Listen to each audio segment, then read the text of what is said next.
Okay, let's go back and talk a little bit about spot bowling, what it really can do for you, what the reasons for it are, is because as I travel around the country and teach beginning bowlers, even some advanced bowlers, they come up to me and one of the common questions they ask is, why should I spot bowl? What good does it do me? And I'll give you a couple of good reasons what it's all about. And first I'll give you a little history of what exactly the rangefinders are, or as we call them, the arrows, what they do for you. Now, the history of the rangefinders was that before they were invented or put on the lanes, which is about 50 years ago, people had to pick out a dark or a light board on the lane and use that as their target, which is very difficult when you're standing 15 to 18 feet behind the foul line and beginning your approach, especially in the old days when they had very poor lighting. When the new modern centers now, with the ultra-modern equipment, it's much easier to pick out your target, and you can pick a spot between the rangefinders or actually use the rangefinders. Now, what the spot bowling really does for you is you pick your target on the lane, one of the rangefinders, normally the second arrow for most bowlers, especially beginners, is that it gives you a target that's only 15 feet away rather than a target that is clear down the lane, 60 feet from you, which is as far as the head pin is from the foul line. It's very difficult to hit a target that far away consistently. It's very easy, by comparison, to hit a target that's only 15 feet away. So you can be much more consistent.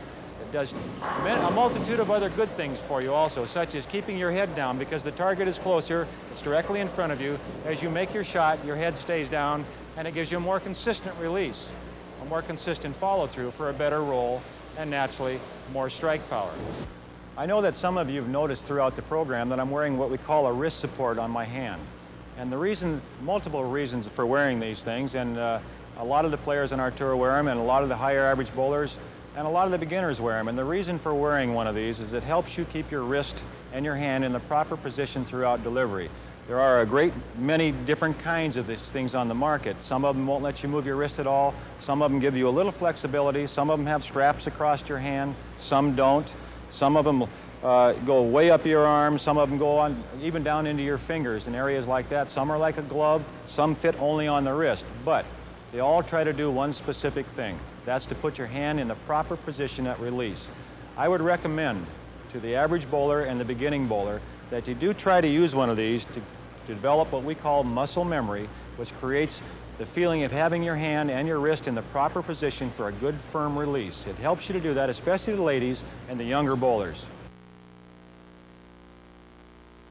Let's talk a little bit about the mental side of the game and talk about what it's like to bowl under pressure and what causes different people to react in different situations or the same situation, maybe one better than the other, even though they may be, you might consider equal physically as far as throwing the bowling ball is concerned. Some people can just handle it a little better than others, and the reason they can handle it better, I think, is because they're prepared better physically. And if you're prepared better physically than the other person is, you've developed muscle memory. Now, muscle memory is when you can get up to the foul line and throw a perfect shot, or what for your game would be a perfect shot, and didn't even realize you did it because your muscles did it for you. You've trained them so well that they will react under pressure without you thinking about it. Because if you get up here in a pressure situation, that ball in your hand, and you're trying to think of exactly what you're going to do, you don't have a chance. You have to make your decisions before you step on the approach, put your fingers in that ball. Sitting on the bench is where you make your decisions. You decide there what you're going to do with your next shot. When you get up on the approach, put your hand on the ball, it's time to forget about everything and just go make the shot, because your muscles, if they're trained well enough, can handle the situation for you. Let's talk about, again, back to the physical side, practicing properly and getting into the mental side of the game with your practice. Now, as you get out there and you're practicing and you start to get tired, a lot of people say, well, that's the time to quit when you're tired because you're going to start to make bad shots. I feel just the opposite. When you start to get tired, that's when your mental discipline comes in. That's when you really have to work hard to make a good shot. And that's when you're really concentrating well.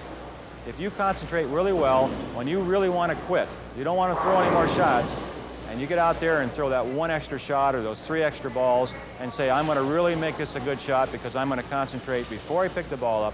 I know what I'm going to do. I'm going to really make sure I do it right. That's when you're going to be able to do it under pressure. Again, going back to the mental side, it's very important that you realize that once you get to a certain stage in this game physically, the mental side is the most important thing that happens. From there on, that determines who's going to win the tournament, who's going to be able to get that strike when they need it in the league, or who's going to get that strike when they need it under pressure to win a tournament. That's the guy that prepared himself well physically, developed muscle memory, and didn't have to think about the shot. He knew before he put his hand on the ball, before he stepped up here, he could handle that situation because he has confidence in his training and his physical ability to make a good shot under pressure. All right, now let's talk about the most common error in the sport of bowling. This is an error that's made not only by beginners, but by all bowlers. I'm talking about professionals, the best amateurs in the world. They all make the same one common error, and it's called rushing the foul line. By rushing the foul line, I mean you get your feet going so fast that you're ahead of the ball, it's still back here, and your foot's at the foul line. And what this does is cause you to muscle the ball or pull it through, and everything goes bad. The number one thing that's going to happen right out of the gate is you're going to drop the ball, because as you pull on it, it gets very heavy and it falls off your hand. The next bad thing that's going to happen is that you're going to turn sideways at the foul line, because the weight of the ball, as you pull it through, catch up with your fast feet, is going to pull you sideways. And as it pulls you sideways, the ball's going to go off across the lane. You'll never get it over your target.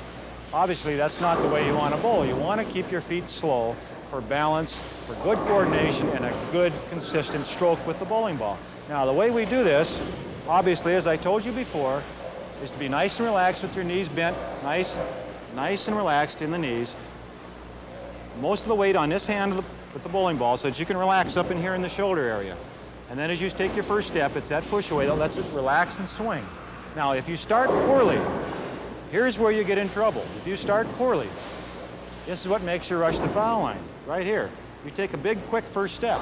The ball doesn't catch up. It's still back here. So what we want to do, obviously, is start them together, nice and relaxed, like that. Again, here's the error. This is where it all starts. The first step, the most important step in the game of bowling. Start the ball and the foot together. Don't go like this, and then start the ball. Start them together, nice and relaxed. And you'll always get to the foul line in good time if you let it swing from your shoulder, and you'll always be balanced to be able to get the ball to go where you want it to go and how you want it to go. And that's what makes for good scores.